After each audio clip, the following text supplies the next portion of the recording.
बदलापुर में एक बड़े होर्डिंग फ्रेम पर बैनर लगाते समय करंट लगने से एक मजदूर की दर्दनाक मौत हो गई।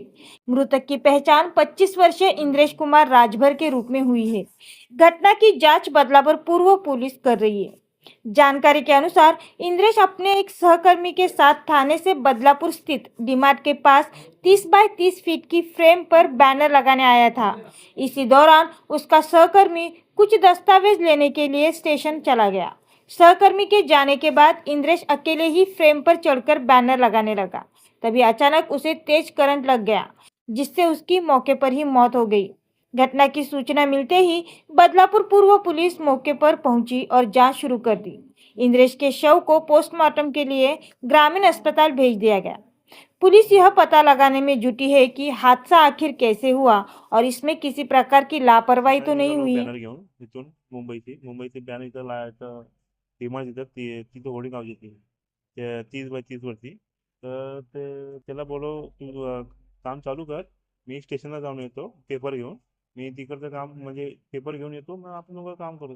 तोपर्यंत ते दुर्घटना झाली. ते काम करताना ते सलई होती वाटते, ते सलई त्या वायरमध्ये वाटतं टच झाले असं वाटतं. पावसामुळे असं वाटतं टाक लागले. ते उत्तर प्रदेश आहे, सागंज स्टेशन आहे, सबरात गाव तिकडचं 24-25 असं. इंद्रेश कुमार राजभर असं नाव. हा कुटुंबीने बोलवले ते बालकुंजी बदलापूर रोडवरील डी मार्ट शेजारी जी आज होर्डिंगवरती चढून एका दुर्दैवी कामगाराचा मृत्यू झाला. खरं तर अत्यंत दुर्दैवी घटना ही घडलेली आहे.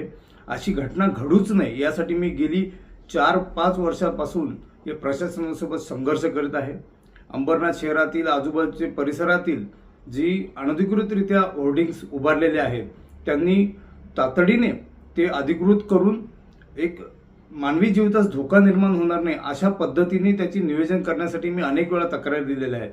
पण इथलं निगरगट्ट प्रशासन एवढं नालायक आहे की आर्थिक हितसंबंधातून अनेक ठेकेदारांना हे पूर्णपणे शह देतात आणि ते ठेकेदार अशा सर्वसामान्य नागरिकांना म्हणजे त्याचा जीव जरी गेला तरी त्यांना फरक पडत नाही, त्यांना मोबदला आला पाहिजे, त्यांचा धंदा चालला पाहिजे, अशा ठिकाणी अशा प्रकारचे मजूर वापरले जातात.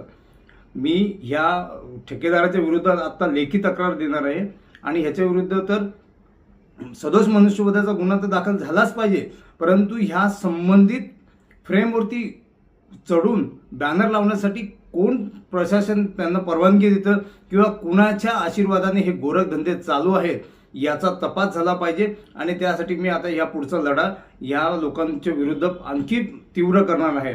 माझी सर्वसामान्य नागरिकांना विनंती आहे की कृपया करून अशा प्रकारचे जे होर्डिंग्स असतील, पावसाळ्यामध्ये त्याला शॉक लागतो किंवा वरच्या ज्या उच्च विद्युत वाहिन्या असतात त्या होर्डिंगला टच होऊन खाली जमिनीमध्ये असणाऱ्या लोखंडापर्यंत त्याचा शॉक मारतो, तर कृपया करून अशा होर्डिंग्सपासून आपण लांब राहून आपल्या स्वतःचा जीवाचा बचाव करावा. प्रशासन तुमच्यासाठी कुठलीही उपाययोजना करणार नाही, स्वतःचा जीव स्वतःलाच वाचवा लागेल अशा प्रकारची परिस्थिती इथल्या प्रशासनाने आपल्यावर आणून ठेवलेली आहे. धिक्कार करतो असल्या प्रशासनाचा.